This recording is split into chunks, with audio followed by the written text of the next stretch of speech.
और एक रास्ता जो है वो काल ब्रह्म की तरफ जाता है, जिसका सहस्रार कमल है। जैसी चोटी जो रखते थे ना हिंदू लोग, ये चोटी का उद्देश्य ये होता था कि यहाँ वो इस ज्योत निरंजन सर्वपुरुष का कमल है, वो टेलीविजन की तरह चैनल है। बाकी जिस भी पंथ में आप जाते हो साधना अलग अलग, नाम न्यारे न्यारे, कमाल की बात है। आम बीजना है तो आम का बीज एक ही होगा। कोई ये कह दे कोई संत कैसा ही नाम दे दो उसी से पार हो जाएगा, नहीं, आम का बीज एक ही जैसा है। अगर वो ऐसा है आपने बीज रखा तो आम है, और वो बीज नहीं बीज रखा तो आम नहीं है। तो परमात्मा पूर्ण मोक्ष कराने के लिए जो हमने साधनाएं करनी है वो एक ही है, दूसरी है ही नहीं। अब हमने इस मानव शरीर में परमात्मा मिलेगा, और इसमें हम कहाँ हैं, इसमें से हमने बाहर निकलना इस चक्रव्यूह से। हमारे कमल बने हैं इस रीढ़ की हड्डी जो बैकबोन है इसके अंदर की साइड में। रीढ़ की हड्डी नीचे जाकर गुदा के पास खत्म हो जाती है, उससे 2 उंगल ऊपर अंदर की साइड में एक चक्र है, आंतड़ियों का बना हुआ है, और उसमें गणेश जी का जो है आधिपत्य है, वो गणेश जी का कमल कहलाता है। और उसके बाद उससे 2 उंगल ऊपर ब्रह्मा और सावित्री का एक कमल है, चक्र है, जैसे टेलीविजन में चैनल होते हैं।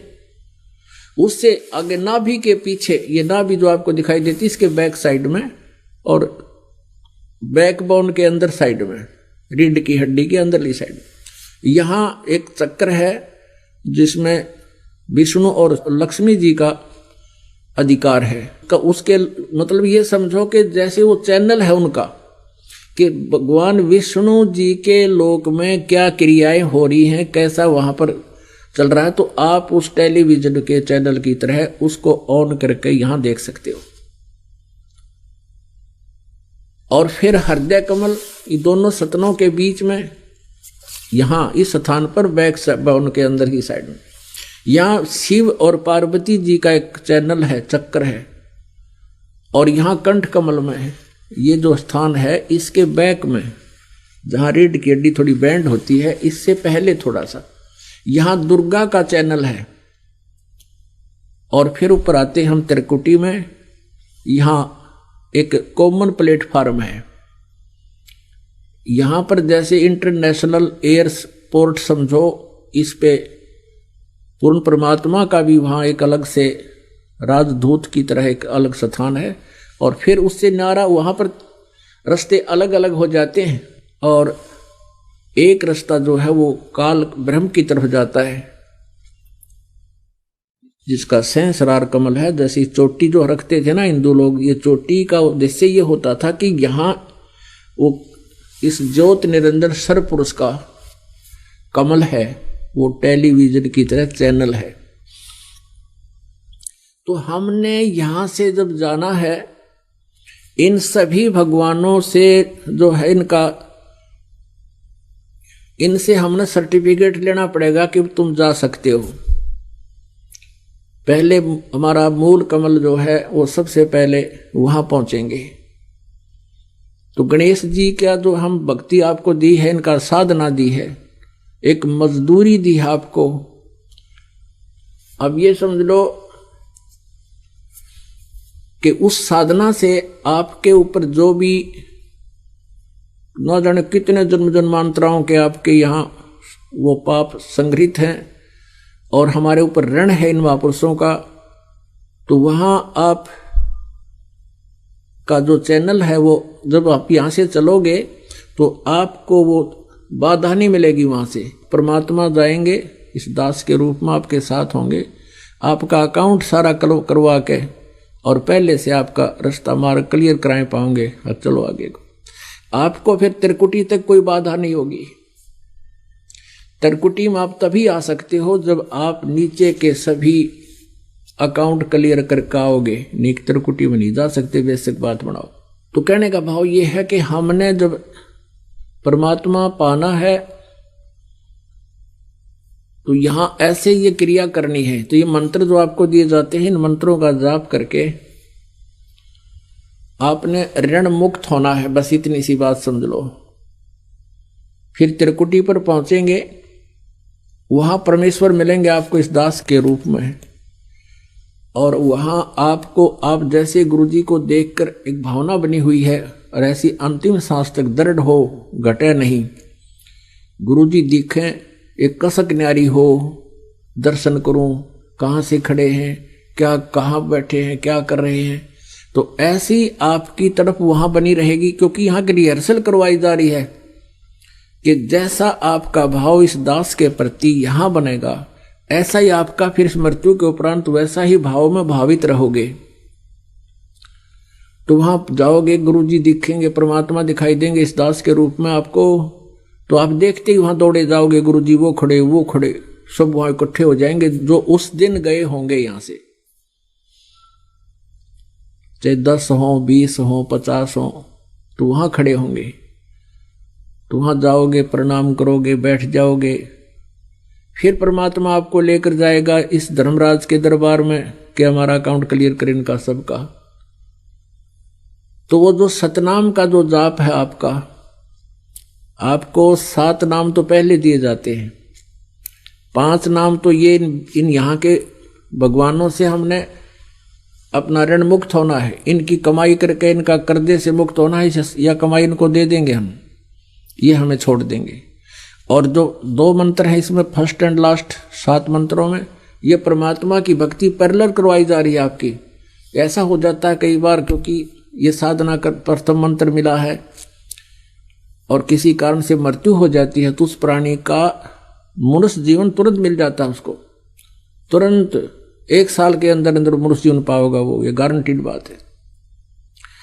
अगर इस नाम को लेकर भी और नाम लेने के घंटे बाद भी डेथ हो जाती है तो भी मनुष्य जीवन मिलेगा। इतना जबरदस्त मंत्र है भगवान का प्रथम मंत्र। फिर जो 2 मंत्र का जाप है, सतनाम जो है, इसमें एक ओम मंत्र है। कई भक्त भ्रमित हो जाते हैं, कहते हैं जी ये मंत्र तो उन 5 नामों में भी है, और फिर दूसरे का पता चलता तब भी कहते हैं ये उनमें भी है। पुण्यात्माओं, एक जड़ी होती है, उस जड़ी को 5-7 जड़ियों में मिला दिया जाए तो उसका गुण अलग होता है, और उनका 2 अलग से, और उसकी विधि खाने की अलग हो, बनाने की, तो उसका गुण अलग होता है, वो अलग अफेक्ट करती है। तो ये मंत्र है, इनको ऐसे यूज करेंगे तो ये लाभ देंगे, और ऐसे उनका प्रयोग करेंगे तो वो ये लाभ देगा।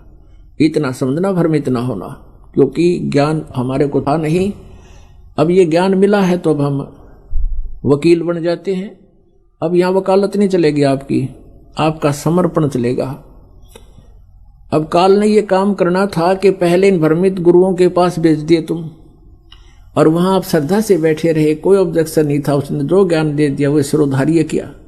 अब जब ये ज्ञान सच्चा आया और सबसे भिन्न है तो वकील बन जाता है ये मन, ऐसा कैसे हो गया। और वहां ना बोला एक दिन भी तो 20-30 साल खो दिए, गुआ दो रहे, वहां ना तेरे मन में कभी आई, क्योंकि इसको पता है कि यहाँ चला गया तो मन काल को पता है कि यहाँ चला गया, तेरे हाथ तक गया, छूट गया और पार होगा। तो यहाँ वकालत करने की आवश्यकता नहीं। ठीक है, नाम लेने से पहले खूब समझो इस ज्ञान को, 100 बार पढ़ो किताब को और ज्ञान सुनो, और फिर उपदेश लो। उपदेश लेने के बाद फिर आप इस दास के प्रति या इस ज्ञान के प्रति बकवास मन में आती है तो नाम खंड हो जाएगा आपका। फिर समर्पित कीजिए। अगर आपको ज्ञान समझ में आ जाता है तो कहते हैं फिर परमात्मा को जब ये ज्ञान समझ में आ गया उपदेश लेने के बाद, तो गुरु जी को एज ए गॉड ट्रीट करना चाहिए। गुरु जी को भगवान मानकर अपनी यहां से छूटने का प्रैक्टिकल करना चाहिए। जैसे एक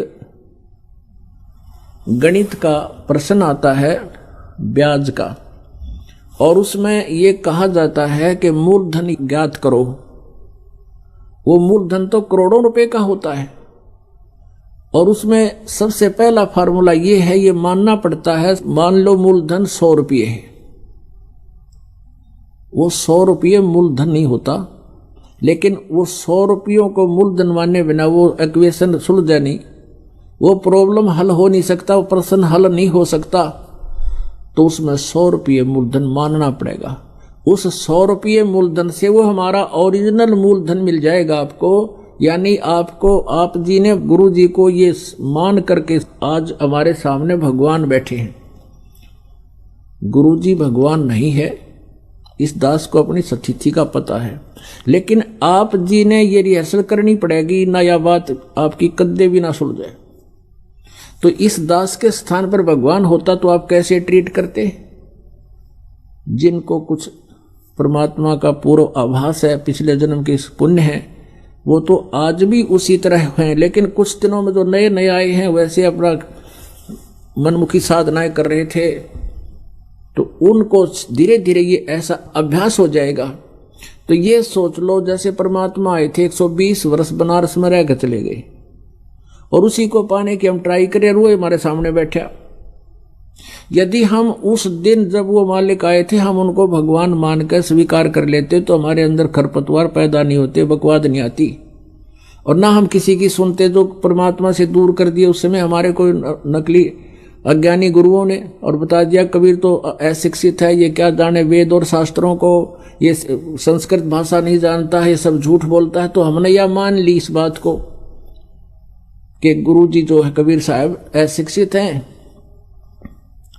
और ये वेदों और गीता जी आदि को नहीं समझ सके, समझ ही नहीं सकते क्योंकि ये संस्कृत नहीं जानते। और जो ब्राह्मण लोग थे, गुरु थे, मंडलेश्वर थे, संत ऋषि थे, हम ये सोचा करते ये संस्कृत भाषा जानते हैं, इन्होंने सदग्रंथों को सही जाना होगा। और कबीर जी के बारे में जब वो ईर्षावश वो अन्य गुरु कहा करते थे तो हमने वो स्वीकार कर लिया। हमने अपने भगवान पर विश्वास नहीं हुआ कि ये भगवान है, ये झूठ नहीं बोल सकते, जिस कारण से हम फिर यहीं रह गए। तो परमेश्वर उसमें अपनी सारी सब भेद उसमें लिखकर चले गए कि मैं ऐसे बताता हूं, ये मान नहीं रहे। और आज वही बातें प्रमाणित होगी सदग्रंथों में कि जो 600 वर्ष पहले परमेश्वर कहा करते थे वो सच्ची थी, और जो नकली गुरु थे ये संस्कृत के महर्षि थे, केवल ये भाषा के महर्षि थे, आध्यात्मिक ज्ञान के महर्षि नहीं थे। ये व्याकरण के ऊपर कुश्ती करेंगे। व्याकरण का क्या लिंक है भगवान की भक्ति में? भगवान का ज्ञान सिंपल लैंग्वेज में अपनी साधारण भाषा में कोई भी कुछ बोल दे, उसको ज्ञान समझ में आना चाहिए, इतनी सी बात थी।